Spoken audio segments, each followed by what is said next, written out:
Lu Yao. Chapter 4. Would a senior master visit his apprentice so formally? Chian and Han Yuan were in a complete fog, while their master continued as if he wanted to confuse them more.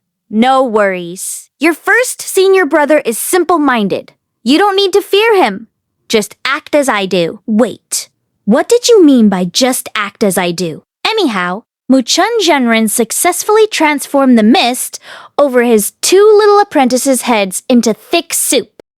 As they passed through the gate, a few Taoist children came along the gurgling brook. These Taoist children were all in their teens and looked smart and pretty like golden boys, attendants of genuine immortals. Their sleeves were fluttering elegantly without wind. Facing them, even Chian, who had been conceited all the way, somehow had a subtle sense of inferiority, not to mention Han Yuan that was already stupefied. Owing to the very bit of subtle feeling, Chian was on the defensive spontaneously. He subconsciously changed into a stern look, straightened up his back, and wrapped up his curiosity and ignorance discreetly.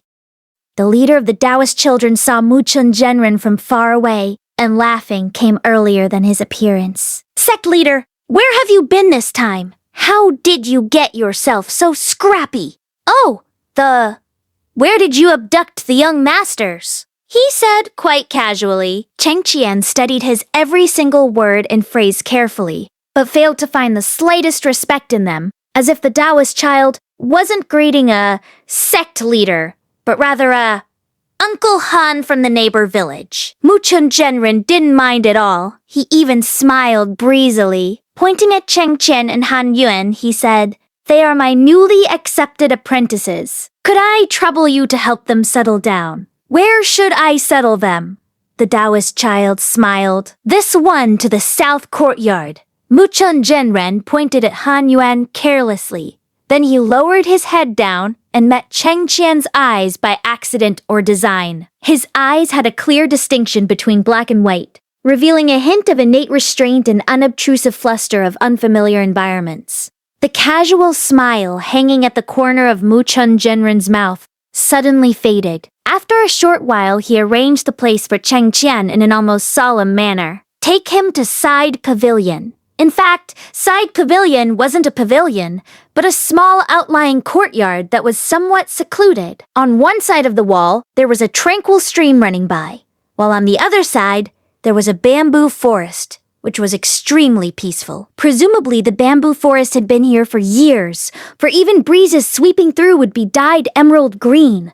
The whole yard was like standing in a sea of bamboo, where the fresh green would cleanse one's mind of desires. There was an eternal fire with charms hanging at each side of the door of the yard, which was more exquisite than the heirloom of Chian's family. The light halo was soft and wouldn't flicker in the wind. Between the two lamps hang a tablet, inscribed with two characters, Chang'an, quiet and peaceful.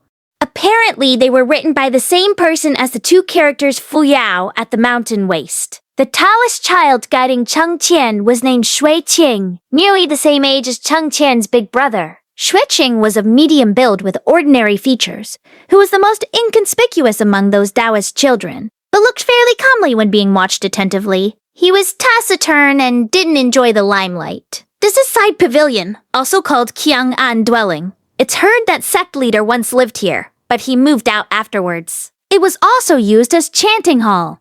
Qing explained softly. "Does Third Marshal Uncle know what chanting hall is?" Actually, Chian wasn't very clear, but he nodded, showing little concern. Following Qing into the courtyard, he saw a small pond of 1 square in the center. The holder made of black elm underneath was carved with charms presumably for the purpose of stagnating the water. The water in the pond wasn't flowing or rippling, but after taking a closer look, Chian found it wasn't a pond, but a huge precious stone. That stone was neither a jade nor an emerald, but it felt very cool. It was dark green, faintly touched with a shade of blue, emanating chilly and serene tranquility. Chian had never seen such a rare treasure before. Even if he didn't want to appear ignorant, he was seized with astonishment momentarily. "I don't know what it is, but we call it Peaceful Stone. Sect leader used to transcribe scriptures on it. With it, the yard will be much cooler in summer," said Qing. Pointing at the visible charms on the elm holder, Cheng Qian couldn't resist his curiosity and asked, "Brother Xueqing, what are these charms for?" Xueqing didn't expect Cheng Qian to be so courteous to him. He was dazed by his polite form of address for a while, and then answered, "You're overwhelming me with more than I can bear. Third Marshal uncle, they are not charms." Xueqing surprisingly caught a trace of restrained doubt from his look, as though his eyes could speak. Compared with the other kid the sect leader brought back, this one appeared more delicate and attractive. Xueqing failed to find the proper words to describe his feelings. He could tell that this kid wasn't from a noble background and didn't receive much education. Yet he tried hard to shape himself into a perfect gentleman. But very clumsily, there was a hint of formality in his every move and act, as if he was uncertain about which mask he should wear to associate with others. In brief, he was putting on airs and doing imitations of no specific targets. Generally speaking, affected persons were always annoying, even if they were only kids. But somehow, Xueqing didn't find Cheng Qian nasty. Contrarily, he felt some compassion for him. So he explained in a mild tone, "Third Marshal uncle, I am only a servant with poor talents, and take charge of sect leaders and Marshal uncle's daily life. The art of charms is an extensive and profound learning, of which I don't have a smattering. I've caught only a word or two from sect leader. Young master, you might as well go and ask sect leader or your first senior brother." Cheng Qian caught the word "my" observantly, thinking of Taoist children's over-intimate and under-respectful attitude towards the sect leader. His doubts grew even stronger. Xueqing soon familiarized Cheng Qian with all the furnishings in the room. He hastily bathed him to wash off the travel weariness, changed his clothes, and tidied up the house inside and out.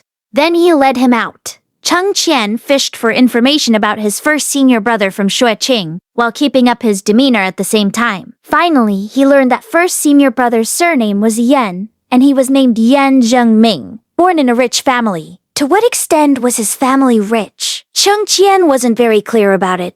He was a destitute child who didn't have a definite conception of richness. To his knowledge, the so-called rich men were hardly more than people of Squire Wang's kind. Wang married his third concubine at 60. In Cheng Qian's opinion, he could count as a super wealthy man. It was said when Yan Zhengming was 7 years old, he ran away from home because of a trivial matter and met their astute master who discovered Yan Zhengming's talent for cultivation. With the aid of his facile tongue, the old charlatan inveigled young and unsophisticated Yan Zhengming into Fuyao Sect successfully, who later became the very first apprentice of Mu Cheng. The young master's disappearance naturally sank the Yans into great anxiety.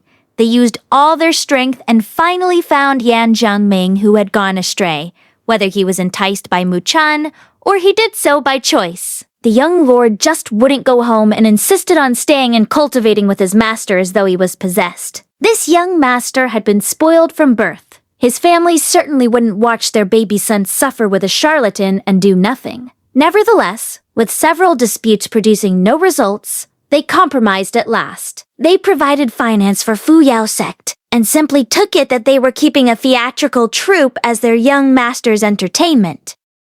There were various categories of cultivation sects in the world, among which real, prestigious, righteous sects and heterodox evil ones were very few. The rest were mostly pheasant, unauthorized sects. Perhaps sects like Fuyao that were supported by a rich family and thus had a relatively decent existence could roughly be called poultry sects, Cheng Qian thought. And so he understood. Their first senior brother was not only their senior brother, but also the financial backer of Fuyao Sect and the very first apprentice, who thus occupied the highest position in the sect, and whom even his master had to curry favor with. As for first senior brother himself, he was a sheer spendthrift as Cheng Qian could instantly see through. He would have accounted for all the 4 words lordly, luxury-loving, loose-living, and idle perfectly, but that he dared not to lead a loose life, because he was only 15. Young Master Yan was combing his hair when Mu Chun Zhenren led his 2 neatly dressed apprentices to him. It wasn't that the sect leader lacked courtesy and chose to bother first senior brother early in the morning before he groomed himself, but first senior brother simply would comb his hair many times a day. Luckily, he was still young. There was no fear of getting bald. The servant that was entitled to comb first senior brother's hair must be a girl who was neither too old nor too young and should have no defect in her beauty, no inelegance in her odor. She would do nothing other than comb hair and burn incense every day, so her hands must be soft and as white as jade, without a disappointing callus. Taoist children, like Shua Qing, were originally domestic servants of the Yans. They were well skimmed off and sent up to the mountain as factotums.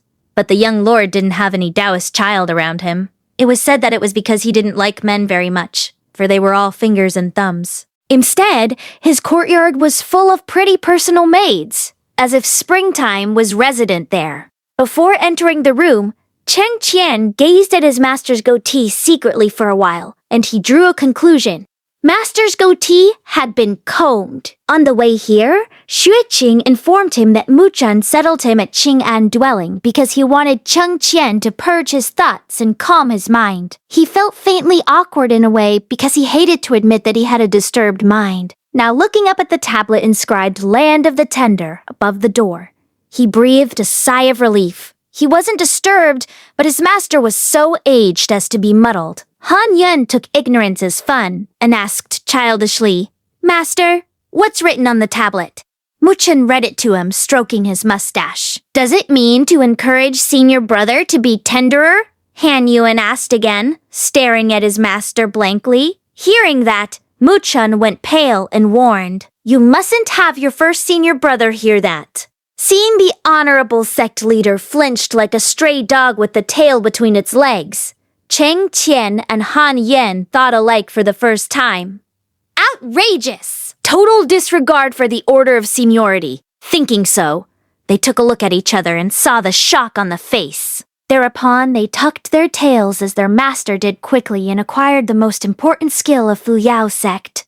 To keep a low profile, as a matter of fact, Cheng Qian was overwhelmed by his first senior brother's beauty at first sight. Young though he was, he looked extremely seductive and was a rare beauty. He was wearing a snow-white satin robe embroidered with invisible patterns, glittering to the changing of light. He leaned back in the carved chair limply and rested his chin on his hand, eyelids dropping a little and hair hanging down loosely like splashed ink.